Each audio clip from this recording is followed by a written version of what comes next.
In 2018, Insomniac released Marvel's Spider-Man, a game that went on to receive great praise from fans and critics alike for its take on Spider-Man, the incredible traversal and narrative. I personally found the game to be good. It's got stuff that I didn't exactly vibe with, like the narrative being a bit weak in the first half and side content that didn't feel meaningful or rewarding, but what the game did right, like traversal and the final part of the story, man, those were great. Now, here we are, 5 years later, we have the sequel in the form of Marvel's Spider-Man 2. And to give you an idea of what I think about the game, I platinumed it, and it's only the second game that I've ever felt compelled to complete on PlayStation. I really did enjoy my time in Spider-Man 2, because not only did the game fix issues that I had with the first one, but it also improved on aspects that I already found to be great. And the first one we can start off with is traversal. Traversal in the first game was great. It felt and looked good, making the fast travel system in the game to be kinda obsolete, as actually feeling like Spider-Man swing across New York City was just too much fun. But Insomniac decided that hey, we can go better, and they did. Momentum feels a lot more prominent now thanks to the new ways to turn corners and loop-de-loops, and because of the faster processing in the PS5 or something like that, you can traverse the streets of New York a lot faster now, which we can see in the form of the web wings. I know some people have been pretty mixed on it since it doesn't feel like Spider-Man per se, but I love this addition. It made the already amazing traversal that much better and made it a lot quicker to travel across the massive open world. And that's the next part to mention, the open world. I was a fan of the size of the first Spider-Man's open world, as the size felt just about right, as it wasn't too big or too small, and fit well with the size of the game, but now the map is doubled in size with the addition of Brooklyn and Queens east of the base game's open world. I found traversing the area northeast of the map to be super fun, as it had trees, and instead of massive skyscrapers, it had lower buildings, making it quite distinct from the rest of the game. Another major upgrade to the game is how immersive the world is now. There is a lot more traffic, NPCs doing random stuff in the background, the combination of the two radio shows whilst you swing around, all of these together make the world feel that much more lived in, and when the random open world crimes pop up, it's just really immersive. Adding on to these crimes, you also have the chance to meet a sidekick in one of the encounters who aid you in taking out the enemies, and can also have a brief interaction with them once you've cleared out the enemies. But arguably, the most impressive part of the world as a whole is the fast travel system. Not only does it load incredibly fast, but also looks really cinematic as well when you load in. It truly is remarkable. There's also the option to switch between the two Spider-Man that also adds to their personalities in a brief glimpse of what they were doing before you take control of them, and just as the fast travel, it's seamless. In addition to the already improved open world, we have the activities that you can do in the world itself. My biggest complaint of the side content in the original Spider-Man was how tacked on it felt. The content wasn't really integrated into the world, I feel, as I felt that it was more patched onto the side to increase runtime of the game, but this time around, the quests were a whole lot better. Some quests can be completed by both Spider-Man, but a lot of quests are Spider-Man exclusive, meaning that Peter gets his share and Miles gets his. Peter gets to do the EMF science quests and the flame side content, whereas Miles get to do the Mysteriums and finding Prowler stashes, for example. All of the quests are super engaging, as the minigames, so to speak, are heavily improved upon, and lots of these add to the lore of the game upon completing them. They also barely take up any time at all, and aren't as tedious as the first games, which is a big win, and since it's also PS5 exclusive, the minigames also make use of the haptic feedback, which is a big bonus. However, there was one thing I realized when playing, which can be a negative for some, and that is how some of the side quests are reliant on your knowledge of having played the first game and the Miles Morales spin-off game. This dawned on me when I did the Howard Bird quest, who was a prominent character in the first Spider-Man, and I realized that the quest won't have the same impact on a player who hadn't played the game, and that's exactly what happened to me when I played through a multitude of Miles' side quests. I never got the chance to play the Miles game as I never really got the time to try it out, but seeing character moments relating to his mom, Uncle Aaron, and Haley, I felt like I was missing out on something.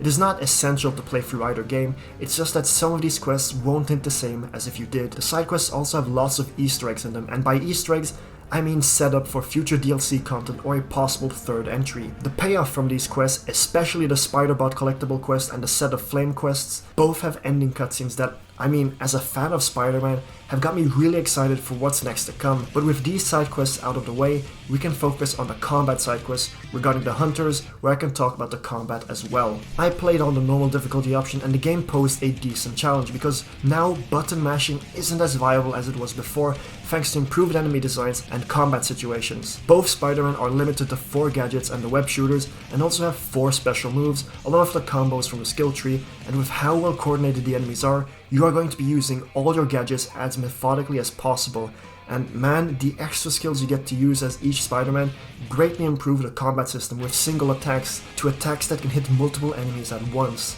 It's also important to note that these attacks evolve and progress as the game keeps going, which is more prominent with Peter, who gets a new set of attacks thanks to, which I don't think is a huge spoiler since it's been everywhere in the marketing, the black symbiote suit. And speaking of the black suit, I think that leads us into the story and other high-octane moments. Firstly, I think this is one of the best directed video games. Not necessarily the whole direction of the project itself with the creative ideas and so on, but how they present boss fights and cinematography. Lots of these shots really show the emotion and struggle the characters are going through. And on top of that, we do have to thank the incredible writing team who managed to bring these characters and their stories to life.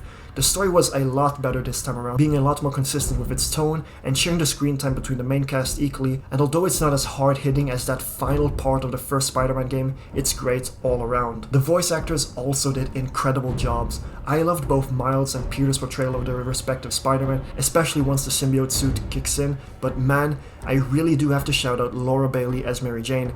Incredible emotion and acting, and also her sections were so much better in this game. But the bad guys as well, Kraven and Venom, incredibly intimidating villains who really bring all the attention to them once they step into the room. And especially for Kraven, that score that plays whenever he comes close, goosebumps. And speaking of the big bad, the boss fights in this game are incredible. They have multiple phases, feel great to fight, and thanks to the story setups, a lot of the time, add to the vibe and makes them that much more exciting. One final thing I've got to mention are bugs. Personally, I only encountered a couple of bugs, but not anything of the likes that keep flying around on Twitter. For me, they were mild inconveniences where I would have to restart from checkpoints to fix them, but nothing game-breaking. But in my opinion, this game is for the most part bug-free and is incredibly well polished when all the engines are running. Overall, I loved my time in Spider-Man 2. If I had to rate my experience in the first game, I would have to give it a 7, maybe an 8, but this time around, I loved it. It improves upon every factor that I think needed improving and made the game a far tighter experience with a lot less bloat. I've only been giving this game praise this whole video, but I'm not saying the game is perfect or the best game I've ever played. It does everything it sets out to do exceptionally well, and although it is what many will call a safe sequel, it's still a phenomenal experience. It might not be my frontrunner for my personal game of the year, but I can definitely see why a lot of fans will cherish this game. Great job, Insomniac. You guys really cooked.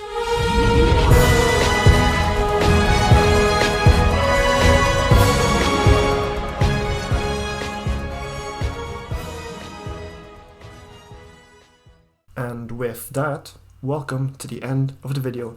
Thanks so much for watching all the way to the end. If you enjoyed the video, a like means a lot, and a dislike too if you did not enjoy the video. Comment down below what your thoughts about Spider-Man 2 are, and also if you want to see me take maybe a bit more deeper dive into the spoilers and story stuff of the game. If you want to see more from me, a subscribe comes a long way in helping the channel out. With that said, I think I'm going to keep on playing Alan Wake 2 and maybe catch up on some games that I started playing but never got to finishing, like Devil May Cry 1 or Baldur's Gate 3. But other than that, thanks for watching, and I hope to see you in the next one. Have a good rest of your day, night, and week, and with that, Storm out.